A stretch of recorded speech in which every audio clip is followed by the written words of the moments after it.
ఓం నమో వెంకటేశాయ.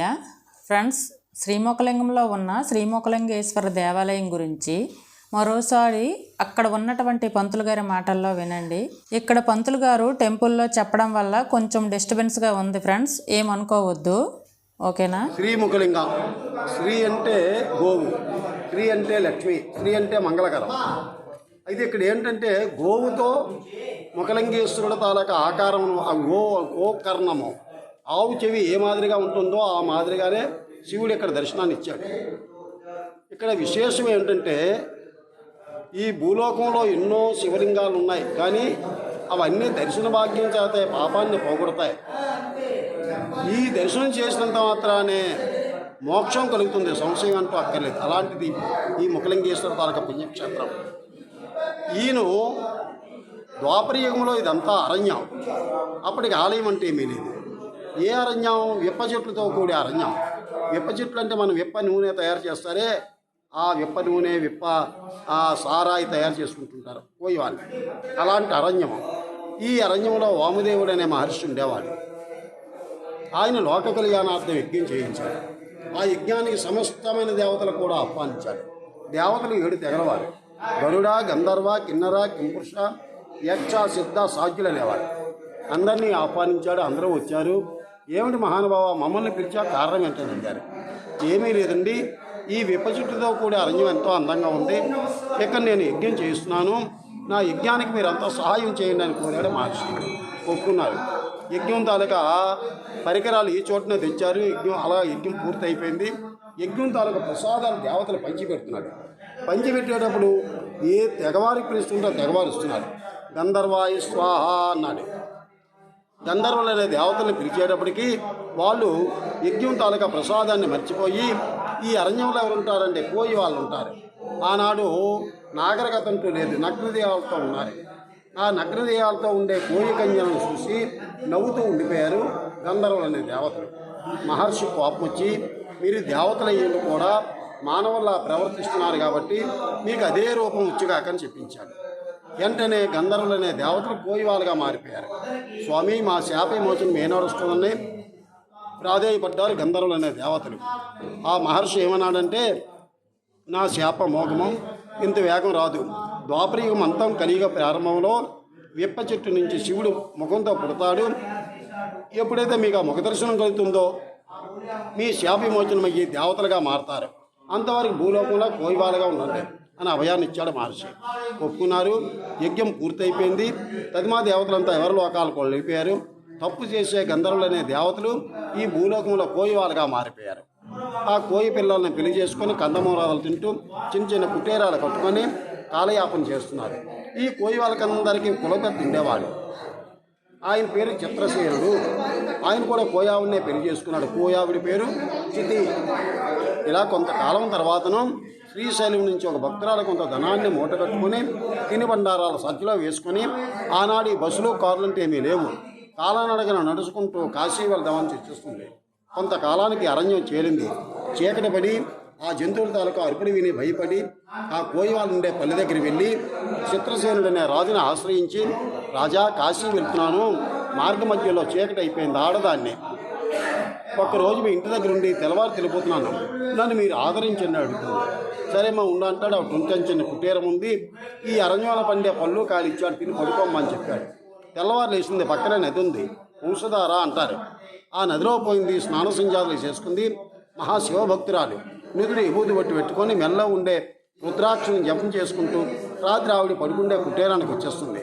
మనం పూజించే ముఖలింగేశ్వరుడు అనే లింగం ఆనాడు విప్ప చెట్టు. అది ఆ చెట్టు తలక మహత్యం ఏంటంటే, ఏదైనా చెట్టు ధర్మాన్ని బట్టి పువ్వులు పూస్తుంది.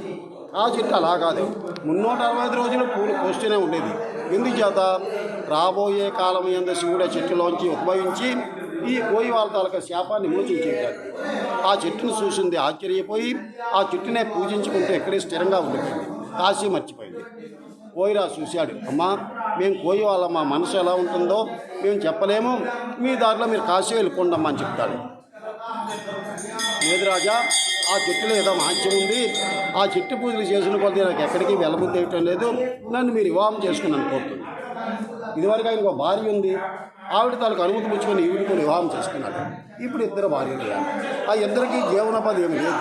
ఆ చెట్టే ఆధారం. చెట్టుకి 2 కొమ్మలు ఉన్నాయి. ఒక్కొక్క కొమ్మ ఒక్కొక్క భార్యను పంచిపెట్టి ఆ పువ్వులు అమ్ముకొని బ్రతకండి అని చెప్పాడు. ఇద్దరు భార్యలు ఒప్పుకున్నారు. పెద్ద భార్య పోయి ఆవిడ శుశ్రుభ్రమంటూ తెలిసేది కాదు. ఆవిడ తెల్లవారు లేసేది. ఆవిడ వాటాకు వచ్చి ఆ కొమ్మ దగ్గరికి పోయి ఆ పువ్వులు ఎత్తుకొని కోమటి దగ్గర తీసుకుపోతే కోమటి ఆ పువ్వులు తగ్గట్టు ఏదో పిండి నోపులు ఇచ్చేవాడు. దాంతో ఆవిడ రొట్టుకోవాల్సుకుంటుంది. శ్రీశైలం నుంచి వచ్చి ఆవిడ భక్తిభావం. తెల్లవారు లేచి స్నాన సంధ్యాలు చేసుకుని ఆవిడ వాటాకు వచ్చి ఆ కొమ్మ దగ్గరికి పోయి దీపం దోపం నైవేద్యం పెట్టి ఓం నమః శివాయ అనుకుంటూ ఆ పూలు ఎత్తేటప్పుడు బంగారు పూలుగా మారిపోయాయి.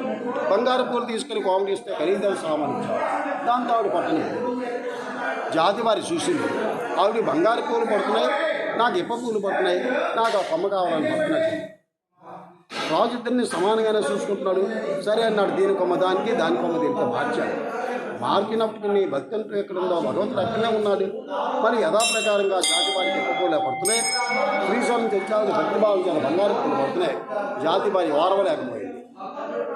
ఈవిడ ఎవరిది, ఎక్కడి నుంచి వచ్చింది, ఏ కొమ్మ పట్టుకుంటే ఆ కొమ్మకే బంగారు పూలు రానిపిస్తుంది. రేపు పొద్దున్న నా మగన్ని సొంతం చేసుకుని నన్ను విషం పెట్టి చంపుతుంది. ఇక లాభం లేదు. ఏదో గొడవలు సృష్టిస్తాను, దీన్ని ఇంటించి వెళ్ళగొడుతున్నాయి దురుద్దేశంతో ఆ చెట్టు దగ్గరికి రానివ్వకుండా జుట్టులు పీక్కుంటూ కొట్టుకునేవాళ్ళు. రోజు అదే పని. రాజు ఎంత చెప్పినా వినిపించుకోవడం లేదు.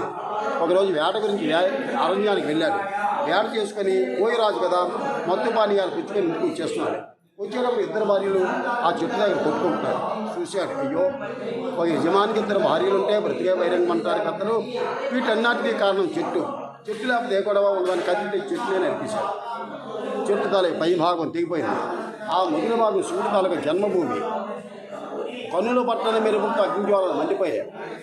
ఆ మంటలు తట్టుకోలేక మూర్ఛాగతులు అయిపోయాడు రాజు. ఎప్పుడైతే మూర్ఛాగతులు అయిపోయాడో ఇక పెద్దవారి ఇదే సమయమని వాళ్ళ తాలూకు బంధువులంతా అరణ్యంలో ఉంటే అందరినీ కబురించింది. ఏమని, ఎక్కడి నుంచో దేశాన్ని వచ్చి ఇక్కడ స్థిరపడి నా మగన్న పిల్లాడి విషయం పెట్టి చంపింది, మీరు వచ్చి దీన్ని చంపియండి అని కసి దాని మీద. సరే అనే వాళ్ళంతా ఆవిడకి తెలియదు కాబట్టి కర్రలు కత్తులు పట్టుకుని ఇచ్చారు, ఈయన చంపేస్తామని. ఆ జంగబావిడికి ఏ అరణ్యమో లేక ఆ మండుతున్న చెట్టు మొదలు, స్వామి ఈ అరణ్యంలో నాకు ఎవరున్నారు, తల్లి తండ్రి బంధువులు అందములు ఎవరు లేరని ప్రకటన శుద్ధిగా మొక్కుతుంది. భావగ్రహీత పరమేశ్వరుడు. వెంటనే అప్పటి ద్వాపరయుగమంతా కలియుగ ప్రారంభమవుతుంది. ఆ యజ్ఞజ్వాలలు చల్లారి ఆ చెట్టు మొదలే శిల రాతిగా మారి మగదర్శనాన్ని ఇచ్చాడు. ఎప్పుడైతే మగదర్శనం కలిగిందో పోయి వాళ్ళకి శాప విమోచనమైంది. దేవతలుగా మారారు. వారి లోకాలకు వెళ్ళి సమస్తమైన దేవతలతో చెప్పారు. వంశధార నదొడ్డున శివుడి ముఖంతో పుట్టాడని. శివుడికి ముఖంతో ఉండడం ఏంటంటే దేవతలకు కూడా ఆశ్చర్యం కలిగింది. ఎందుకు, కలియుగంలో నీకు లింగ రూపుడివే తప్ప నీకు ఆకారం ఉంటుందని ఒకప్పుడు భృగు మహర్షి శాపం. కానీ ఇక్కడ ముఖంతో ఉన్నాడని ఆశ్చర్యంతో 1,000 మంది దేవతలు ఇచ్చి ముఖం దాల్చి ఉద్భవించాడు కాబట్టి ముఖలింగేశ్వరుడు. మధుకమనగా విప్ప చెట్టు నుంచి పుట్టాడు కాబట్టి మధుకేశ్వరుడు. అలా నామకరణాలు చేసి వారి పేరుతో ఒక్కొక్క లింగాన్ని స్థాపించుకొని ఎవరి లోకాలు వెళ్ళారు. ఇది ఒకటి తక్కువ 1,000 లింగ క్షేత్రం. ఒక్క దగ్గర అంటూ లేవు. నది ఒడ్డుల్లో, తోటల్లో, కొండలపైన ఈనాడు ఇల్లు పునాదులు తీసుకుని లింగాలు బయలుపడుతుంటాయి. పొలం పనులు చేసిన, బావులు తీసిన, వీటన్నిటిని. అయితే ఈ దేవాలయ నిర్మాణం మట్టుగా శాలివాహన శకంలో విష్ణుకుండల వంశీకులు శ్రీమద్ అనంతవర్మ అనే చక్రవర్తి టైంలో ఈ దేవాలయ నిర్మాణం జరిగేటట్టు ప్రతి స్తంభాలపైన కూడా శాసనాలు ఉన్నాయి. ఇదిగోండి. రెండో వాళ్ళ కేసర వంశీకులు, మూడో వాళ్ళ గాంగవంశం రాజులు, లాస్ట్కి ఒరిస్సా రాజులు కూడా ఒక 500 సంవత్సరాలు పరిపాలించారు. ఈ ఆలయ నిర్మాణం జరిగినట్టుగా ఒక 1800 సంవత్సరాల వరకు అవుతుంది. అది అప్పటికి మా పూర్వీకులది భువనేశ్వర్. అక్కడి నుంచి 10 కుటుంబాలు తెచ్చి ఇక్కడ అర్చకత్వాన్ని పెట్టాడు. 500 ఎకరాల భూమి ఇచ్చాడు దీనికి అర్చకత్వానికి. అంటే దేవుడికి భోగరాగాలను ఇచ్చాడు.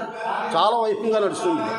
కాలక్రమేణా ఈ రైతులు దున్నేవాడి భూమిని రైతుల ఆక్రమణ అయిపోయింది. మాది వంశపారంపర్యంగా వస్తున్నాం. అలా తరతరాలు పెట్టి కూడా వస్తున్నాం. అది ఇక్కడ దాని విశేషం. ఆ వెనక తొట్టుందమ్మా గోలాం. ఈ ఊళ్ళో కుమ్మరవాడు ఉండేవాడు. ఆయన పేరు నాగన్న. ఆయన ప్రతినిత్యం మట్టి కుండలు, మట్టి ప్రమిదలు దేవుడికి ఇచ్చేవాడు. ఆయనకి 50 ఏళ్ళ వయసు వచ్చింది. సంతానం లేదు. అపుత్రస్య గతిన్నాశన శాస్త్రం ఎన్నున్నా గర్భవాసం అంత పిల్లలు లేకపోతే స్వర్గానికి వెళ్ళడానికి దారి లేదని శాస్త్రం. దేవుణ్ణి మొక్కుతున్నాడు, తండ్రి నాకు ఐశ్వర్యం ఆరోగ్యం అన్నీ ఉన్నాయి కానీ సంతానహీనం అయిపోయాను, నా వంశవృక్షం అంతరించిపోయిందని బాధపడుతుండేవాడు. స్వామి తాలూకు అనుగ్రహం వల్ల 50 ఏళ్ళ వయసులో ఆయన భార్య గర్భవతి అయింది. ఒక మంచి రోజున కొడుకు పుట్టాడు. ఎప్పుడైతే కొడుకు పుట్టాడో కుమ్మరవాడు సంతోషంతో ఇంటి దగ్గర ఒక పెద్ద మట్టి గోళాన్ని తయారు చేశాడు. స్వామివారు సమర్పిద్దాం, భక్తులకు అభిషేకాలు పనికొస్తాయని. ఒక మంచి రోజున పిల్లోని ఎత్తుకొని గోళాన్ని తీసుకొని బంధుమిత్రులతో మేళతాళాలతో వచ్చేస్తున్నాడు. తీసుకొని అన్ని ద్వారాలు దాటాయి, గర్భాలయ ద్వారం ఒక్కటే దాటలేదు.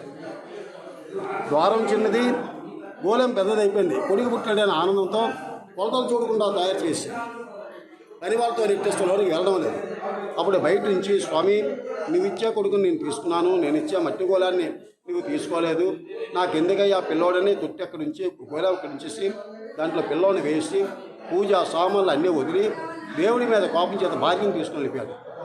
రాత్రి 8 గంటల అవుతుంది, పోదారు కూడా తాళం వేసుకుని వెళ్ళిపోయాడు.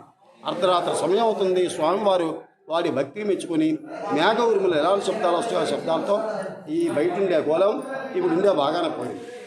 తెల్లవారి రోజు కూడా అర్చకత్తులు ఇక్కడ వాడు కలుపు తీసేటప్పుడు పిల్లోడు శుభ్రంగా నిద్రపోతున్నాడు. అప్పుడు రాజుగారు కబరిస్తే రాజుగారు వచ్చి దాన్ని నింపుగా బియ్యం పోయించి స్వామివారి లింగాభరణ చేయించారు. ఆ పిల్లోని కుమ్మరవాడికి ఇచ్చేసి, అది ఇక్కడ దాని విశేషం. ఈ కథ ఎవరైనా విన్నా అంటే ఏంటి, పిల్లలు లేని వాళ్ళ కళ్యాణం కాని వారి వ్యాపారం, ఉద్యోగం, వ్యవసాయం, భార్యాభర్తలు అన్యోన్యతలేక చికాకులు, ఆరోగ్యం బాగలేకపోవడం అన్నిటికీ కారకుడు. ఇక్కడ ఎక్కువగా రుద్రాభిషేకాలు చేసుకుంటాం. అలాగే లక్ష బిలవపత్రి పూజలు అవుతుంటాయి, 1,00,000 దీపారాధన కార్యక్రమం చేస్తుంటాం. తర్వాత 1,00,000 రుద్రాక్ష పూజలు కూడా చేస్తుంటారు. ఇలా ఎక్కడెక్కడెక్కడెక్కడి నుంచో మహానుభావులు వస్తుంటారు. ఫారినర్స్ కూడా వస్తుంటారు. అమెరికా, రష్యా, జర్మనీ, థాయిలాండ్ రకరకాల దేశస్తులు వస్తుంటారు. ఇండియా నలుమూలల నుంచి కూడా వస్తుంటారు. ఏంటంటే ఇక్కడ గొప్పతనం ఏంటంటే లింగానికి ముఖం. పుట్టే జీవి ఏనాడైనా పోతాం, పోయే జీవి వాళ్ళ పాపుణ్యాలు బట్టి వాళ్ళు పుడుతూనే ఉంటాం. ఆ రెండూ లేకుండా భగవంతుడు ఐక్యించేందుకు చాలాది పుణ్యక్షేత్రం. అర్థమైందా? చాలా విశేషమైనది. పరమేశ్వరుడు ఆయురారోగ్య భోగభాగ్యాలు మీకు ఇచ్చి సర్వదా రక్షించమని మా తాలూకా కోరిక.